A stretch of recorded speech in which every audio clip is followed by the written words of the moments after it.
La ministre d'État, ministre de la Femme, de la Protection de la Petite Enfance et de la Solidarité nationale, Amina Priscille Longo, accompagnée de la déléguée générale du gouvernement auprès de la commune de la ville d'Injamena, Amina Kodjana, et quelques maires de la commune du 7e arrondissement, a effectué le déplacement au carré numéro 5-6 au quartier Amtoukoui dans la commune du 7e arrondissement pour accomplir son devoir civique ce 17 décembre 2023.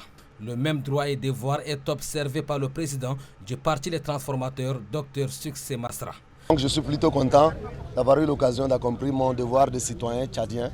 Je pense que la démocratie, c'est la liberté de choix. J'ai fait le mien.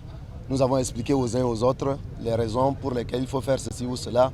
Mais après tout, c'est chacun qui en âme et conscience pourra le faire. Donc moi, je suis plutôt content d'avoir accompli mon devoir. Dans le carré 9 du quartier Dembe 2, dans la commune du 7e arrondissement, derrière moi, comme vous voyez, ce sont les électeurs qui accomplissent leur devoir citoyen. En face de moi, je suis avec le président du bureau de vote du carré 9 de Dembe 2, dans la commune du 7e arrondissement, M. Karis Kari. Dites-nous, depuis que vous avez commencé à ouvrir le bureau de vote, est-ce que vous avez des gens qui viennent voter? Vous avez rencontré des difficultés? Depuis que nous avons commencé, les choses vont bien encore, très bien là même. Mais nous n'avons pas encore rencontré de difficultés majeures. Bon, et les forces de l'ordre s'associent toujours pour observer les choses et dans l'ensemble, les choses évoluent encore bien. Vous êtes dans le bureau de vote carré 8, vous venez d'accomplir votre devoir civique. Quelles sont vos impressions? Mes premières impressions, ce sont les impressions d'un citoyen satisfait.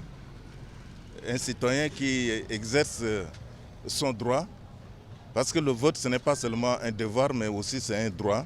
Monsieur Netonga, vous êtes ici au niveau du carré 8, dans la commune du 7e arrondissement pour accomplir votre devoir civique.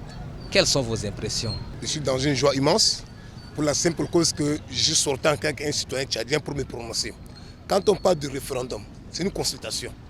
C'est-à-dire que c'est une question politique, une question hautement politique. Donc, j'ai beaucoup lutté pour la fédération. Je ne peux pas, à la dernière minute, dire qu'il faut boycotter. Ce n'est pas sage. Donc, j'ai quitté la maison. Je suis venu pour prouver à l'opinion nationale et internationale que le message que j'ai porté pour lutter contre les boycotts, voilà, maintenant, je suis en train de procéder à la phase pratique. Donc, je suis venu moi-même, j'ai voté. J'ai défendu ma voix. Et je pense que ma voix portera.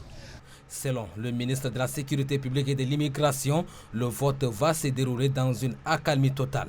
Chose faite car les agents des forces de sécurité intérieure sont déployés dans les différents bureaux de vote. Question d'assurer la sécurité tout au long du déroulement du scrutin référendaire qui annonce le retour à l'ordre constitutionnel au Tchad.